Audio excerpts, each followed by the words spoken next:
तुम्ही खाल्ले का मटण करी या पद्धतची? हे बघा, मी इथं तेलामध्ये 2 तेजपत्ते आणि उभे चिरलेले कांदे टाकलेले आहे. आपल्याला जास्त नाही, पण थोडे लालसर होईपर्यंत कांदे तळून झाले की त्याच्यामध्ये मी मटण घालते आहे. स्वच्छ धुवून मी इथं डायरेक्ट कच्चंच मटण घालते आहे. याची उकळ वगैरे मी केलेली नाही. खूप सोपी आणि साधी पद्धत आहे. एकदा घरी नक्कीच ट्राय करून बघा आणि मला सांगा की कशी बनते. मटण आपल्याला 1 ते 2 मिनटं तेलामध्ये परतवून घ्यायचे आहे. त्याच्यानंतर त्याच्यामध्ये मी जिंजर गार्लिक पेस्ट टाकलेली आहे. नंतर मी याच्यात कांद्याचा मसाला केला आहे. 1 छोटा कांदा, अख्खे धने, बडीशेप, मिरी, लवंग आणि शेषफूल, शेषपान, तेजपत्ता, सर्व खडे मसाले मी याच्यात टाकलेले आहे.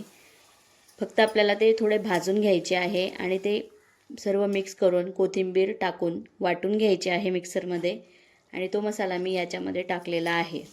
याच्यामुळे भाजीला खूप छान टेस्ट येते. मसाला आपल्याला 2 ते 3 मिनटं चांगला होऊ द्यायचा आहे. त्यानंतर मी त्याच्यात हळद टाकलेली आहे, लाल तिखट, धनेपूड आणि टमाटर मी जाड चिरलेले आहेत. टमाटर ते असेही मेल्ट होऊन जातात. सर्व मसाला आपल्याला चांगला एकजीव करून घ्यायचा आहे आणि मस्तपैकी लो फ्लेमवर 5 मिनटं आपल्याला मटण या मसाल्यात होऊ द्यायचं आहे. हे बघा कसा छान असा सुवास येतोय. आणि आता मी त्याच्यात सुहाना मसाला टाकलेला आहे, मटण मसाला. जर मटण मसाला नसेल तर तुमच्याकडे गरम मसाला अवेलेबल आहे, तो टाकू शकतात. तसेही आपण याच्यात खडे मसाले टाकलेले आहे, याच्यामुळे खूप छान असं फ्लेवर येतं. आणि चवीनुसार मीठ घातलं आणि थोडंसं पाणी घालायचं आहे. पाण्याचं प्रमाण आपल्याला जास्त करायचं नाही. अगदी मी अर्धा किलो मटणसाठी अर्धा लिटर पाणी घातलेलं आहे. आणि आता आपल्याला कुकरचं झाकण लावून 1 ते 2 शिटी काढून घ्यायची आहे.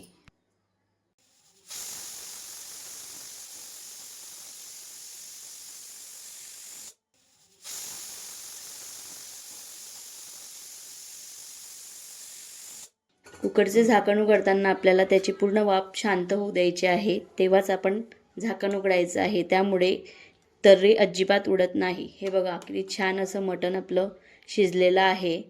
आणि मी वरतून आता कोथिंबीर घातलेली आहे आणि बघा तर्री किती छान आलेली आहे. जर पूर्णपणे वाफ निघू दिली तर अशी तर्री येते आणि जर आपण झाकण उघडायला घाई केली तर अशी तर्री अजिबात येत नाही, ती उडून जाते.